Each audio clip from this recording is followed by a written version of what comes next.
My name is Marcia Harp, and I am a teacher at West Navarre Primary School in Santa Rosa County. I was very excited to get the email and opportunity to apply for this position because the LEA Certified Teacher Trainer position is just right up my alley. It really is kind of an extension of what I have been doing a little bit here at West Navarre Primary School as a STEAM Innovate member. For the last 5 years here, I have been immersing myself in STEM education and then practices into the classroom.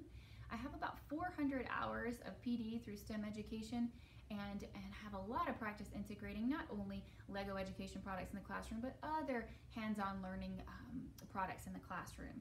I love going into classrooms and teaching other teachers how to implement these strategies.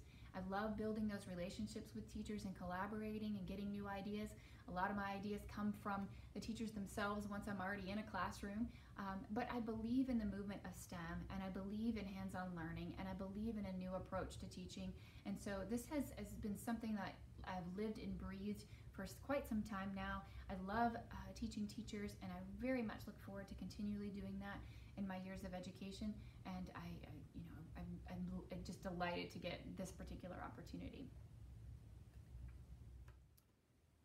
So explaining if-then statements and loops to teachers, that can be a tricky one, especially for someone like me who did not grow up with any coding experience at all. And when you're thrown into it in college, you're going to make it your life's work in teaching to make sure that students have a better understanding of what coding is before they get thrown into it. So that has been something very important to me.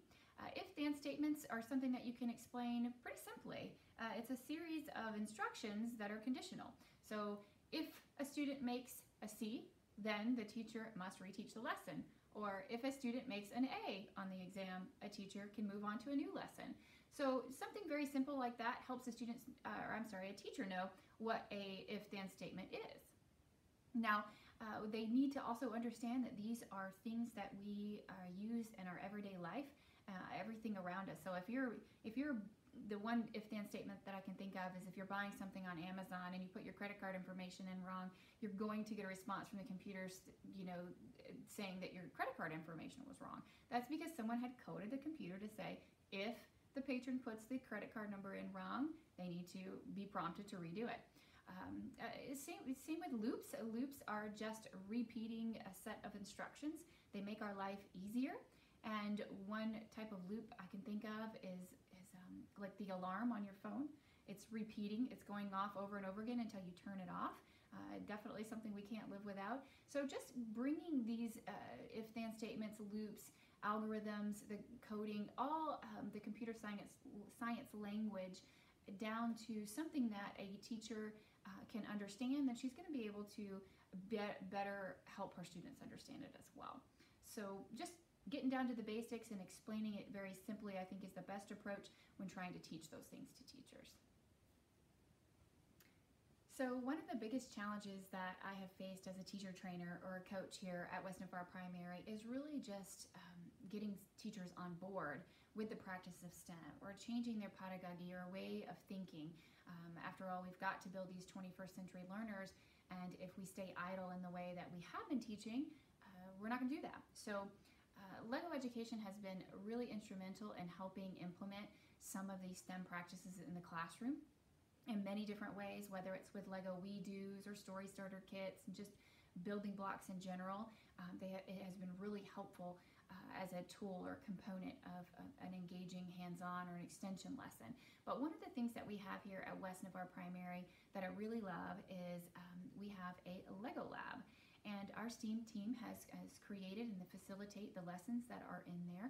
They are transdisciplinary lessons, and teachers are able to go into the LEGO lab after signing up for a time, and they're able to take their students in there and then walk them through a teacher-made lesson that is STEM-based. They are going to be given a problem and they're going to design to solution. So for instance, they might pull a bin that maybe goes with their unit for that day. The teacher may pull a bin for Goldilocks and the Three Bears, and they're going to read that story. Maybe it's their second read of that story, and they're going to introduce a problem to the students. The students are going to be working in groups, and the problem may be design a chair that Goldilocks can sit in. And the students will be given some parameters, like maybe the chair is 4 inches high and 3 inches wide and must hold Goldilocks, and we have some little puppets of Goldilocks in there for the kids to kind of try out their design. So as they're collaborating and working through the design process, the teacher will facilitate that learning, facilitate the conversation with the students, and then afterwards they'll bring them back and just talk about what worked and what didn't work, what they like about the lesson and what they didn't. And what I love about that Lego Lab is that teachers can go there and they have this ready-made lesson and they have a practice of what then they can bring back to their classroom, or how a transdisciplinary approach to a STEM lesson can work for them. I believe that STEM is a transdisciplinary approach to learning, and it should be taught that way. Students need to be able to make those connections. So the Lego Lab has been just instrumental at helping us use those Duplos to teach teachers how they can implement those practices and STEM strategies and hands-on learning in their own classroom, and we've loved it. So many other ways that we've used Lego education, but that's my favorite here at West Navarre Primary. Last, I just wanted to say thank you for this opportunity.